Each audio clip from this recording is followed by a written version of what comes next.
તો અમદાવાદ શહેરમાં શંકાસ્પદ બાંગ્લાદેશી ઘૂસણખોરો સામે પોલીસ દ્વારા મેગા સર્ચ ઓપરેશન હાથ ધરવામાં આવ્યું છે। શહેરના વિવિધ વિસ્તારોમાં પોલીસ, ક્રાઇમ બ્રાન્ચ અને અન્ય સુરક્ષા એજન્સીઓએ સંયુક્ત કાર્યવાહી કરી અને સર્ચ ઓપરેશન દરમિયાન 131 શંકાસ્પદ લોકોને અટકાયતમાં લેવામાં આવ્યા, જ્યારે 291 લોકોની ઓળખ અને દસ્તાવેજોની ચકાસણી માટે પૂછપરછ શરૂ કરવામાં આવી છે। અમદાવાદના ચંડોળા તળાવ વિસ્તાર, ગુલાબનગર વિસ્તાર, ખોડિયારનગર સહિતના વિસ્તારોમાં સઘન ચેકિંગ હાથ ધરાયું છે અને શંકાસ્પદ વ્યક્તિઓના આધાર કાર્ડ સહિત અન્ય ઓળખ પુરાવાઓની ચકાસણી માટે તેમને ક્રાઇમ બ્રાન્ચ ખાતે લઈ જવામાં આવ્યા। દિવ્યા અમારી સાથે જોડાઈ ગયા છે। દિવ્યા, ગઈકાલ મોડી રાતથી શરૂ થયેલું સર્ચ ઓપરેશન હજુ પણ યથાવત છે।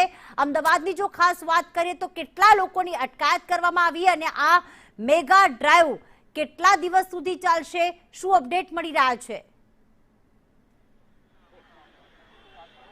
પ્રીતિ, ગુજરાત પોલીસની સફળતાપૂર્વક કામગીરી અને પ્રશંસનીય કામગીરી છે જે સામે આવી છે, જેમાં મેગા ઓપરેશન કે ગુજરાતમાં જે ગેરકાયદેસર લોકો ઘૂસણખોરી કરી રહ્યા છે તેની ખેર નથી, તેમ કહીએ તો કોઈ નવાઈ નથી। અને તેનું જ આ ઉદાહરણ કે જ્યાં અમદાવાદ શહેરમાં પણ 30 જેટલી ટીમ બનાવીને મેગા ઓપરેશન ગઈકાલ રાતથી જ હાથ ધરવામાં આવ્યું હતું અને અલગ અલગ અમદાવાદ, વડોદરા, સુરત સહિતના તમામ શહેરોમાં ચેકિંગ જે હાથ ધરવામાં આવ્યું હતું, જેમાં અનેક બાંગ્લાદેશીઓ છે શંકાસ્પદોની અટકાયત કરવામાં આવી હતી। અત્યાર સુધીમાં 200 થી પણ વધારે જેટલા લોકોની અટકાયત કરીને પૂછપરછ અને ડોક્યુમેન્ટ્સ તપાસ હાથ ધરવામાં આવ્યા છે, જેમાં 166 જેટલા લોકો બાંગ્લાદેશી હોવાનો ખુલાસો અત્યારે સામે આવ્યો છે।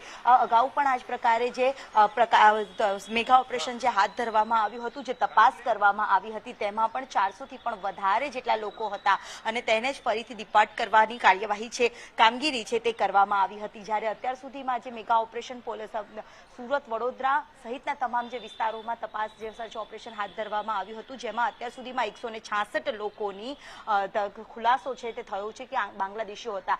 સાથે જ દેહ વેપારની સાથે સાથે સ્પા સહિતના તમામ અલગ અલગ વિસ્તારોમાં તેઓ કામગીરી કરતા હતા, તે બાબતનો પણ ખુલાસો થયો છે। તો આધાર કાર્ડ સહિતના સરકારી પુરાવાઓ પણ તેમની સાથે મળી આવ્યા છે, જે તપાસમાં ચોંકાવનારા ખુલાસા થયા છે। એટલે કે કોઈ અન્ય લોકો સાથે સંડોવાયેલા છે કે કેમ તે બાબતને લઈને પોલીસે જે 166 લોકોની તપાસ જે હાથ ધરી છે, સાથે જ 291 જેટલા લોકોની જે પકડાયા છે જે અમદાવાદ શહેરમાંથી, તે લોકોની પણ વધુ તપાસ જે હાથ ધરવામાં આવી રહી છે। મહત્વનું છે કે અમદાવાદમાં પણ સૌથી મોટી કાર્યવાહી કરવામાં આવી, જેમાં ચંડોળા સહિતના, ખોડિયારનગર સહિતના જે ગુલાબનગર વિસ્તાર જે આવતો હતો, તે પહેલેથી જ વર્ષોથી તેઓ લોકો વસવાટ કરતા હતા, ત્યાં પણ અડધી રાત્રે ક્રાઇમની ટીમે દરોડા પાડીને તપાસ હાથ ધરી હતી, જેમાં અલગ અલગ વિસ્તારોમાં તપાસ કરતા 166 લોકો સામે આવ્યા હતા, જેમાં નાના બાળકોથી લઈને સૌ કોઈનો સમાવેશ છે જે થતો હોવાનો સામે આવી રહ્યો છે। અને સાથે જ અન્ય લોકો જે શંકાસ્પદો જે પકડાયા છે તેમને પણ ડોક્યુમેન્ટ્સના આધારે, પુરાવાના આધારે તપાસ છે જે હાથ ધરી છે। એટલે કે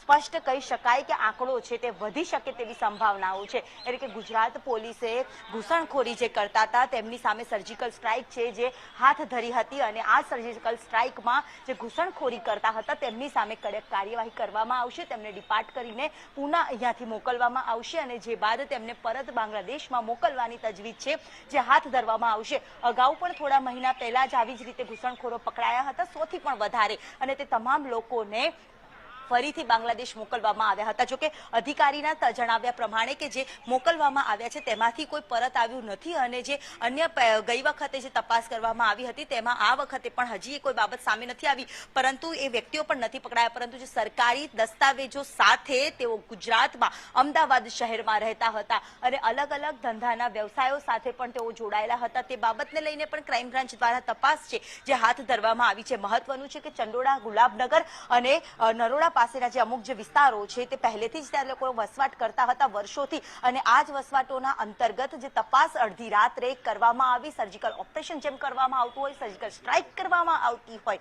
તે જ પ્રકારે ટીમ બનાવી અમદાવાદ શહેરમાં 30 લોકોની એસઓજીની બી અલગ અલગ ટીમ બનાવી હતી અને અલગ અલગ જગ્યા ઉપર દરોડા પાડવામાં આવ્યા અને ગેરકાયદેસર રીતે ઘૂસણખોરી કરતા હતા, તેમાં સખત કાર્યવાહી છે જે પોલીસ પ્રશાસન દ્વારા કરવામાં આવી છે। હાલ 200 થી પણ વધારે લોકોની અટકાયત કરવામાં આવી છે। ડોક્યુમેન્ટ્સ વેરિફિકેશનની કામગીરી કરવામાં આવી રહી છે અને એમાં પણ ડોક્યુમેન્ટ્સ વેરિફિકેશનમાં પણ અનેક બાબતોના ખુલાસા થયા છે કે આધાર કાર્ડ સહિતના સરકારી દસ્તાવેજો છે તેની સામે પણ છેડા કર્યા હોવાનું સામે આવ્યું છે. આવા 10થી પણ વધારે સરકારી દસ્તાવેજોની સાથે છેડા કર્યા હોવાના શકમંદો છે તે સામે આવ્યા છે અને અત્યાર સુધીમાં જે સવાર સુધીમાં 131 હતા. હાલ જે તપાસ ચાલી રહી છે તે જ તપાસમાં 166 લોકો શકમંદ નથી પરંતુ જે બાંગ્લાદેશી હોવાનું સામે આવ્યું છે અને જે તપાસ છે અત્યારે હાથ ધરવામાં આવી છે.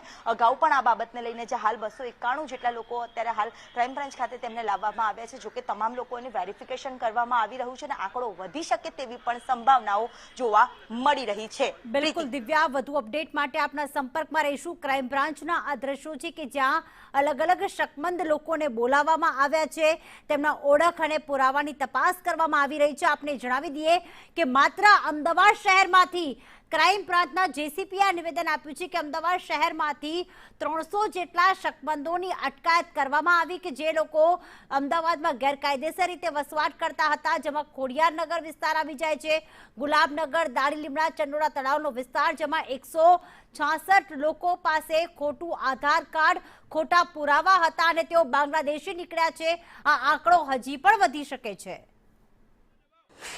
અમદાવાદ સિટીમાં સીપી સાહેબની અધ્યક્ષતામાં કાલે રાત્રે એક મીટિંગ થઈ હતી. એમાં 30થી વધારે ટીમો બનાવવામાં આવી હતી, જેમાં મુખ્ય crime branch, EOW, SOG, cyber અને 10 જેટલી સ્થાનિક ટીમો પણ હતી. અને આ ઓપરેશન કલ રાત્રે 8 વાગ્યાથી શરૂ કરવામાં આવ્યો અને સવાર સુધી અમદાવાદ સિટી પોલીસ 300થી વધારે શકમંદનો પકડી લાયા અને એની જ્યારે પૂછપરછ કરવામાં આવી તો અત્યાર સુધી 166 જેટલા બાંગ્લાદેશી પ્રસ્થાપિત થયા છે. આ લોકો પાસે ઘણા બધા પાસે ઇન્ડિયન આઈડી છે, એમાંથી વધારે મહિલાઓ છે અને આ લોકોએ ગેરકાયદેસર એજન્ટ મારફતે અહીંયા આવેલા હતા.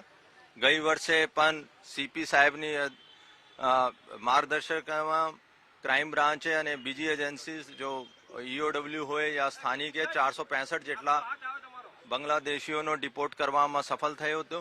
અને આ વખતે પણ હું માનું છું કે અત્યાર સુધી 166નો આંકડા આવી ગયા છે અને 150થી વધારેની પૂછપરછ ચાલુ છે. તો લગભગ મને વિશ્વાસ છે કે આ 200થી વધારે બાંગ્લાદેશી અહીંયા જો પકડવામાં અમદાવાદ પોલીસનો સફળતા મળશે અને આ ઓપરેશન ફક્ત 1-2 દિવસનો નહીં, કોન્ટિન્યુઅસ ચાલુ રહેશે. અમારી પાસે ઘણી બધી લિસ્ટ છે અને અત્યારે જો પૂછપરછમાં એજન્ટોનું નામ મળ્યા છે અને એવા આંગળીયાનું નામ મળ્યા છે જો પૈસામાં ત્યાં બાંગ્લાદેશ મોકલતો હતો, એના પાસે પણ અમે માહિતી મેળવી રહ્યા છે.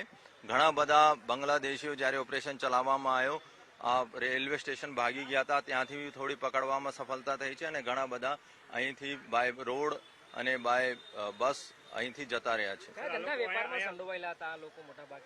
મહિલાએ વધારે સ્પામાં, પ્રોસ્ટિટ્યુશનમાં, વેશ્યાવૃત્તિમાં સામેલ હતા અને આ લોકો જો મેલ છે આ લોકો અહીંયા કચરા કલેક્શનમાં, ભંગાર કલેક્શનમાં, પીરાના આજુબાજુ કામ.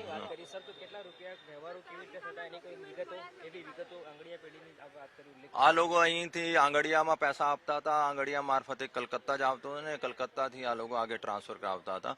અને ઘણી બધી એવી એપ્સ પણ છે, હું શેર કરવા નથી માંગતા મીડિયા સાથે, જેના મારફતે પણ આ લોકો પૈસા ટ્રાન્સફર કરતા હતા. ઇન્ડિયન આધાર કાર્ડ મળ્યા છે, એના આધારે આ લોકોએ બીજા ડોક્યુમેન્ટ્સ બનાવવા હતા.